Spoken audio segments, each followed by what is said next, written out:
تخيل إعلان ظهر قدامك بيقول آخر 3 قطع متوفرة بس. حسيت إنك لازم تاخد القرار دلوقتي قبل ما يخلص المنتج؟ مبروك، وقعت في تأثير الندرة، أو زي ما بيسموه في التسويق فومو، اللي هو اختصار Fear of Missing Out، الخوف من فوات الفرصة. كان في متجر إلكتروني صغير بيبيع منتجات عادية جدا، مبيعاته كانت متواضعة، لحد ما في يوم قرر يعمل تعديل بسيط جدا في طريقة عرض المنتجات. بدل ما يكتب متاح الآن، بقى يكتب العرض ينتهي خلال 24 ساعة، وبدل ما يقول المنتج متوفر، بقى يكتب باقي 5 قطع فقط. النتيجة؟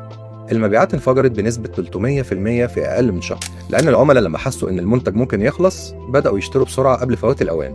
لو بتبيع منتج أو خدمة، محتاج تخلي العميل يحس إن الفرصة مش دايما متاحة. جرب تضيف بعض الحيل التسويقية الذكية، زي 1. العروض المحدودة بزمن، زي مثلا خصم 30% لمدة 48 ساعة فقط. 2.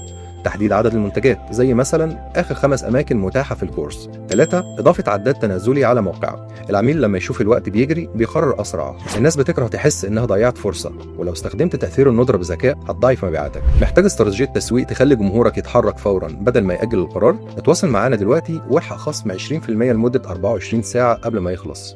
سلام.